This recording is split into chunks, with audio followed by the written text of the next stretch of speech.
Now I will gladly have done with wicked spirits and with fighting and bloodshed. It was not from choice that I told of the Aguas and their allies, and of the great battle with the immortals. They were part of the history and could not be avoided. Those were happy days for Claus, when he carried the accumulation of toys to the children who had awaited them for so long. During his imprisonment in the valley, he had been so industrious that all his shelves were filled with playthings, and after quickly supplying the little ones living nearby, he saw he must now extend his travels to wider fields. Remembering the time when he had journeyed with Ak throughout the world, he knew children were everywhere, and he longed to make as many as possible happy with his gifts. So he loaded a great sack with all kinds of toys and slung it upon his back so that he might carry it more easily, and started off on a longer trip than he had yet undertaken. Wherever he showed his merry face, in a hamlet or farmhouse, he received a cordial welcome, for his fame had spread into far lands. At each village the children swarmed about him, following his footsteps wherever he went, and the women thanked him gratefully for the joy he brought to their little ones. And the men looked upon him curiously that he should devote his time to such an occupation as toy-making. But every one smiled at him and gave him kindly words, and Claus felt amply rewarded for his long journey. When the sack was empty, he went back again to the Laughing Valley and once again filled it to the brim. This time he followed another road into a different part of the country, and carried happiness to many children who had never before owned a toy or even guessed that such a delightful plaything existed.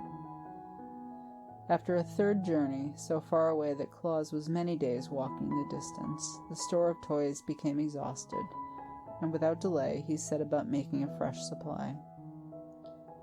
From seeing so many children and studying their tastes, he had acquired several new ideas about toys. The dollies were, he had found, the most delightful of all playthings for babies and little girls, and often those who could not say dolly would call it a doll, with their sweet baby talk. So Claus resolved to make many dolls of all sizes, and to dress them in bright-colored clothing. The older boys, and even some of the girls, loved the images of animals, so he still made cats and elephants and horses. And many of the little fellows had musical natures and longed for drums and cymbals and whistles or horns. So he made a number of toy drums with tiny sticks to beat them with, and he made whistles from the willow trees, and horns from the bog reeds, and cymbals from bits of beaten metal. All of this kept him busily at work, and before he knew it, winter season came, with deeper snows than usual, and he knew that he could not leave the valley with his heavy pack. Moreover, the next trip would take him further from home than ever before, and Jack Frost was mischievous enough to nip his nose and ears if he undertook the long journey while the Frost King reigned. The Frost King was Jack's father, and never reproved him for his pranks. So Claus remained at his workbench, and he whistled and sang as merrily as ever, for he would allow no disappointment to sour his temper or make him unhappy. One bright morning he looked out his window and saw two of the deer he had known in the forest walking toward his house. Claus was surprised, not that the friendly deer should visit him, but that they walked on the surface of the snow as easily as if it were solid ground, notwithstanding the fact that throughout the valley the snow lay many feet deep. He had walked out of his house a day or two before and sunk to his armpits in a drift. So when the deer came near, he opened the door and called to them, "Good morning, Flossie. Tell me how you were able to walk on the snow so easily." "It's frozen hard," answered Flossie. "The Frost King has breathed on it," said Glossie, coming up. "The surface is now as solid as ice." "Perhaps," remarked Claus thoughtfully, "I might now carry my pack of toys to the children." "Is it a long journey?" asked Flossie. "Yes, it will take me many days, for the pack is heavy," answered Claus. "Then the snow would melt before you could get back," said the deer. "You must wait until spring, Claus." Claus sighed. "Had I your fleet feet," said he, "I could make the journey in a day." "But you have not," returned Glossie, looking at his own slender legs with pride. "Perhaps I could ride upon your back," Claus ventured to remark after a pause. "Oh no, our backs are not strong enough to bear your weight," said Flossie decidedly. But if you had a sledge and you could harness us to it, we might draw you easily and your pack as well." "I'll make a sledge," exclaimed Claus. "Would you agree to draw me if I do?" "Well," replied Flossie, "we must first go and ask the Knooks, who are our guardians, for permission, but if they consent, you can make a sledge and harness, and we'll gladly assist you." "Then go at once," cried Claus eagerly. "I'm sure the friendly Knooks will give their consent, and by the time you are back I shall be ready to harness you to my sledge." Flossie and Glossie, being deer of much intelligence, had long wished to see the great world, so they gladly ran off over the frozen snow to ask the Knooks if they may carry Claus on his journey. Meantime, the toy maker hurriedly began the construction of a sledge, using material from his woodpile. He made 2 long runners that turned upward at the front ends, and across these nailed short boards to make a platform. It was soon completed, but it was about as rude and basic in appearance as was possible for a sledge to be. The harness was more difficult to prepare, but Claus twisted strong cords together and knotted them so they would fit around the necks of the deer in the shape of a collar. From these ran other cords to fasten the deer to the front of the sledge. Before the work was completed, Glossie and Flossie were back from the forest, had been granted permission by Will Knook to make the journey with Claus, provided they would return to Burzee by daybreak the next morning. "That is not a very long time," said Flossie, "but we are swift and strong, and if we get started by this evening, we can travel many miles during the night." Claus decided to make the attempt, so he hurried his preparations as fast as possible. After a time he fastened the collars around the necks of his steeds and harnessed them to his rude sledge, and then he placed a stool on the little platform to serve as a seat, and filled a sack with his prettiest toys. "How do you intend to guide us?" asked Glossie. "We've never been out of the forest before except to visit your house, and we shall not know the way." And Claus thought about that for a moment. And then he brought 2 more cords and fastened each of them to the spreading antlers of each deer, one on the right and one on the left. "These will be my reins," said Claus, "and when I pull them to the right or to the left, you must go in that direction. If I do not pull the reins at all, you may go straight ahead." "Very well," answered Glossie and Flossie, and then they asked, "Are you ready?" Claus seated himself upon the stool, placed the sack of toys at his feet, and then gathered up the reins. "All ready," he shouted. "Away we go." The deer leaned forward, lifted their slender limbs, and the next moment away flew the sledge over the frozen snow. The swiftness of the motion surprised Claus, for in a few strides they were across the valley and gliding over the broad plain beyond. The day had melted into evening by the time they got started, for swiftly as Claus had worked, many hours had been consumed in making his preparations. But the moon shone brightly to light their way, and Claus soon decided it was just as pleasant to travel by night as by day. The deer liked it better, for although they wished to see something of the world, they were timid about meeting men, and now all the dwellers in the towns and the farmhouses were sound asleep and could not see them. Away and away they sped, on and on over the hills and through the valleys and across the plains, until they reached a village where Claus had never been before. Here he called on them to stop, and they immediately obeyed. But a new difficulty now presented itself, for the people had locked their doors when they went to bed, and Claus found that he could not enter the houses to leave his toys.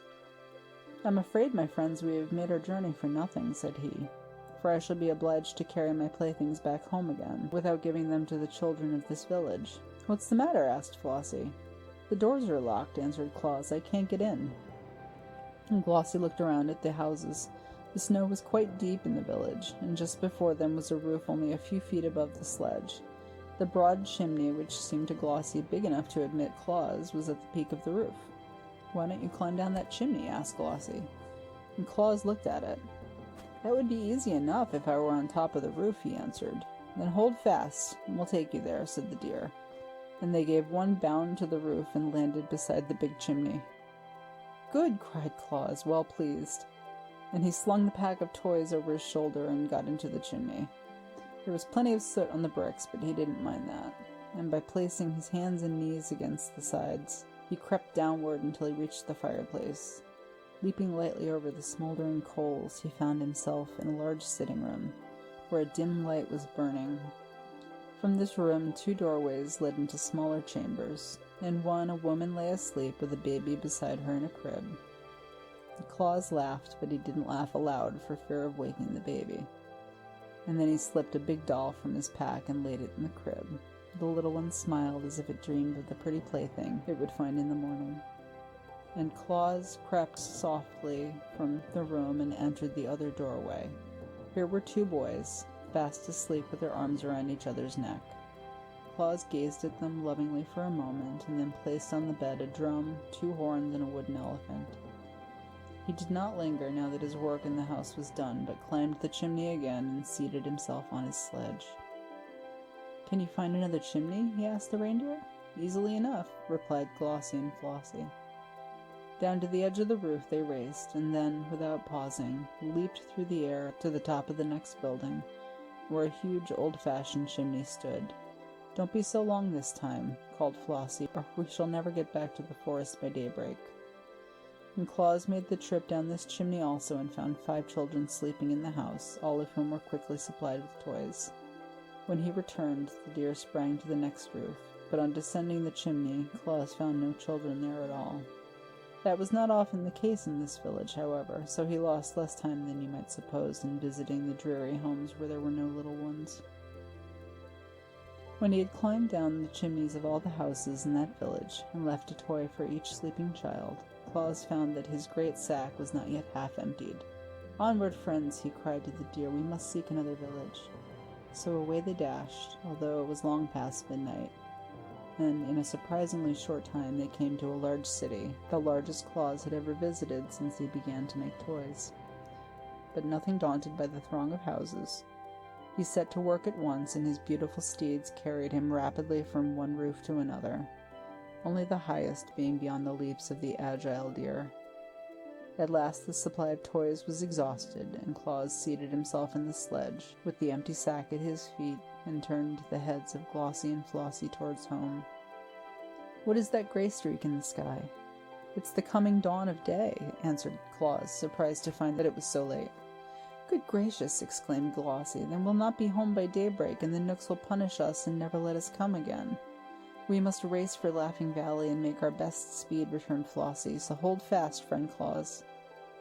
And Claus held fast, and the next moment was flying so swiftly over snow that he could not see the trees as they whirled past. Up hill and down dale, swift as an arrow shot from a bow, they dashed, and Claus shut his eyes to keep the wind out of them and left the deer to find their own way. It seemed to him they were plunging through space, but he was not at all afraid. The Knooks were severe masters and must be obeyed at all costs, and the gray streak in the sky was growing brighter every moment. Finally the sledge came to a sudden stop, and Claus, who was taken unaware, tumbled from his seat into a snowdrift. As he picked himself up, he heard the deer crying, "Quick, friend, quick! Cut away our harness!" He drew his knife and rapidly severed the cords. Then he wiped the moisture from his eyes and looked around him. The sledge had come to a stop in the Laughing Valley, only a few feet, he found, from his own door. In the east the day was breaking, and turning to the edge of Bursey, he saw Glossie and Flossie just disappearing into the forest. Claus thought that none of the children would ever know where the toys came from, which they found by their bedsides when they wakened the following morning. But kindly deeds are sure to bring fame, and fame has many wings to carry its tidings into far lands. So for miles and miles in every direction, people were talking of Claus and his wonderful gifts to children.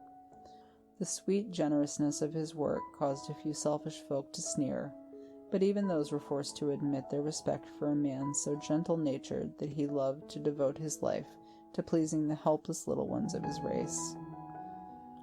Therefore the inhabitants of every city and village had been eagerly watching the coming of Claus, and remarkable stories of his beautiful playthings were told to the children to keep them patient and contented. When, on the morning following the first trip of Claus with the deer, the little ones came running to their parents with the pretty toys they had found, and asked where they came from, there was but one answer to the question. "The good Claus must have been here, my darlings, for his are the only toys in the world." "But how did he get in?" asked the children. At this the fathers shook their heads, being themselves unable to understand how Claus had gained admittance into their homes. But the mothers, watching the glad faces of their dear ones, whispered that the good Claus was no mortal man, but assuredly a saint, and they piously blessed his name for the happiness he bestowed upon their children. "A saint," said one with a bowed head, "has no need to unlock doors if it pleases him to enter our homes." And afterward, when a child was naughty or disobedient, its mother would say, "You must pray to the good Santa Claus for forgiveness. He does not like naughty children, and unless you repent, he will bring you no more pretty toys." But Santa Claus himself would not have approved of this speech. He brought toys to the children because they were little and helpless, and because he loved them. He knew that the best of children were sometimes naughty, and that the naughty ones were often good. It is the way with children, the world over, and he would not have changed their natures if he possessed the power to do so. And that is how our Claus became Santa Claus. It is possible for any man, by good deeds, to enshrine himself as a saint in the hearts of the people. The day that broke as Claus returned from his night ride with Glossie and Flossie brought him to a new trouble. Will Nook, the chief guardian of the deer, came to him, surly and ill-tempered, to complain that he had kept Glossie and Flossie beyond daybreak in opposition to his orders. "Yet it could not have been very long after daybreak," said Claus. "It was 1 minute after," answered Will Nook, "and that is as bad as 1 hour. I shall set the stinging gnats on Glossie and Flossie, and they will thus suffer terribly for their disobedience." "Don't do that," begged Claus. "It was my fault." But Will Nook would listen to no excuses and went away grumbling and growling in his ill-natured way. For this reason, Claus entered the forest to consult Necile about rescuing the good deer from punishment. To his delight, he found his old friend, the Master Woodsman, seated in the circle of nymphs. Ak listened to the story of the night journey to the children, and of the great assistance the deer had been to Claus by drawing his sledge over the frozen snow. "I do not wish my friends to be punished if I can save them," said the toy maker, when he had finished the telling. "They were only 1 minute late, and they ran swifter than a bird flies to get home before daybreak." Ak stroked his beard thoughtfully a moment, and then sent for the Prince of the Knooks, who rules all his people in Burzee, and also for the Queen of the Fairies and the Prince of the Rills. When all had been assembled, Claus told his story again, at Ak's command, and then the master addressed the Prince of the Knooks, saying, "The good work that Claus is doing among mankind deserves the support of every honest immortal. Already he's called a saint in some of the towns, and before long the name of Santa Claus will be lovingly known in every home that is blessed with children. Moreover, he's the son of our forest, so we owe him our encouragement. You, ruler of the Knooks, have known him for these many years. Am I not right in saying he deserves our friendship?" The prince, crooked and sour of appearance as all Knooks are, looked only upon the dead leaves at his feet and muttered, "You are the Master Woodsman of the world." Ak smiled, but continued in soft tones, "It seems that the deer which are guarded by your people can be of great assistance to Claus, and as they seem to be willing to draw his sledge, I beg that you would permit him to use their services whenever he pleases." The prince did not reply, but tapped the curled point of his sandal with the tip of his spear, as if in thought. Then the Fairy Queen spoke to him in this way, "If you consent to Ak's request, I will see that no harm comes to your deer while they are away from the forest." And the Prince of the Rills added, "And for my part, I will allow to every deer that assists Claus the privilege of eating my casa plants, which give strength, and my grawl plants, which give fleetness of foot, and my marbon plants, which give long life." And the Queen of the Nymphs said, "The deer which draw the sledge of Claus will be permitted to bathe in the forest pool of Nars, which will give them sleek coats and wonderful beauty." The Prince of the Knooks, hearing these promises, shifted uneasily on his seat, for in his heart he hated to refuse a request of his fellow immortals, although they were asking an unusual favor at his hands, and the Knooks are unaccustomed to granting favors of any kind. Finally he turned to his servants and said, "Call Will Nook." When surly Will came and heard the demands of the immortals, he protested loudly against granting them. "Deer are deer," said he, "and nothing but deer. Were they horses, it would be right to harness them like horses, but no one harnesses deer because they are free, wild creatures, owing no service of any kind to mankind. It would degrade my deer to labor for Claus, who is only a man, in spite of the friendship lavished upon him by the immortals." "You have heard," said the prince to Ak. "There is truth in what Will says." "Call Glossie and Flossie," returned the master. The deer were brought to the conference, and Ak asked them if they objected to drawing the sledge for Claus. "No, indeed," said Glossie. "We enjoyed the trip very much." "And we tried hard to get home by daybreak," added Flossie, "but we were unfortunately a minute too late." "A minute lost at daybreak doesn't matter," said Ak. "You're forgiven for that delay, provided it does not happen again," said the Prince of the Knooks sternly. "And will you permit them to make another journey with me?" asked Claus eagerly. The prince reflected while he gazed at Will, who was scowling, and at the master woodsman, who was smiling. And then he stood up and addressed the company as follows: "Since you all urge me to grant the favor, I will permit the deer to go with Claus once every year, on Christmas Eve, provided they always return to the forest by daybreak. He may select any number he pleases, up to 10, to draw his sledge, and those shall be known among us as reindeer, to distinguish them from the others. And they shall bathe in the pool of Nars, and eat the casa and the growl and the marbon plants, and shall be under the especial protection of the Fairy Queen. And now cease scowling, Will Nook, for my words shall be obeyed." He hobbled quickly away through the trees, as if to avoid the thanks of Claus and the approval of the other immortals. And Will, looking as cross as ever, followed him. But Ak was satisfied, knowing that he could rely on the promise of the prince, however grudgingly given, and Glossie and Flossie ran home, kicking up their heels delightedly at every step. "When is Christmas Eve?" Claus asked the master. "In about 10 days," he replied. "Then I cannot use the deer this year," said Claus thoughtfully, "for I shall not have enough time to make my sack full of toys." "The shrewd prince foresaw that," responded Ak, "and therefore named Christmas Eve as the day you might use the deer, knowing it would cause you to lose an entire year." "If only I had the toys the Aguas stole from me," said Claus sadly. "I could easily fill my sack for the children." "Where are they?" asked the master. "I do not know," answered Claus, "but the wicked Aguas probably hid them in the mountains." Ak turned to the Fairy Queen. "Can you find them?" he asked. "I will try," she replied brightly. And then Claus went back to the Laughing Valley to work as hard as he could, and a band of fairies immediately flew to the mountain that had been haunted by the Aguas and began a search for the stolen toys. The fairies, as we well know, possess wonderful powers, but the cunning Aguas had hidden the toys in a deep cave and covered the opening with rocks, so that no one could look in. Therefore all search for the missing playthings proved in vain for several days, and Claus, who sat at home waiting for news from the fairies, almost despaired of getting the toys before Christmas Eve. He worked hard every moment, but it took considerable time to carve out and to shape each toy and to paint it properly, so that on the morning before Christmas Eve, only half of one small shelf above the window was filled with playthings ready for the children.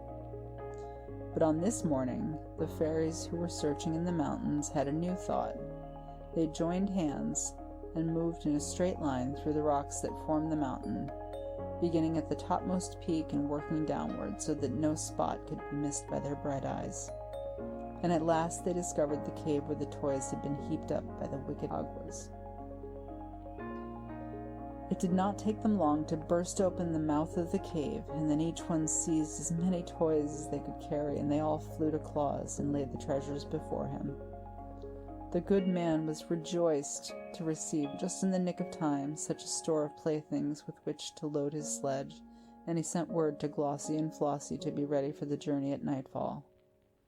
With all his other labors, he had managed to find time, since that last trip, to repair the harness and to strengthen his sledge, so that when the deer came to him at twilight, he had no difficulty in harnessing them.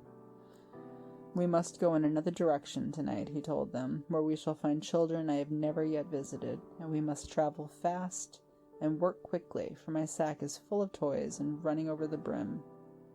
So just as the moon rose, they dashed out of the Laughing Valley and across the plain, and over the hills to the south, The air was sharp and frosty, and the starlight touched the snowflakes and made them glitter like countless diamonds. The reindeer leaped onward with strong, steady bounds, and Claus's heart was so light and merry that he laughed and sang while the wind whistled past his ears. Jack Frost heard him and came racing up with his nippers, but when he saw it was Claus, he laughed and turned away again. The mother owls heard him as he passed near a wood, and stuck their heads out of the hollow places in the tree trunks, but when they saw who it was, they whispered to the owlets nestled near them that it was only Santa Claus carrying toys to the children. It was strange how much those mother owls know. And Claus stopped at some of the scattered farmhouses and climbed down the chimneys to leave presents for the babies.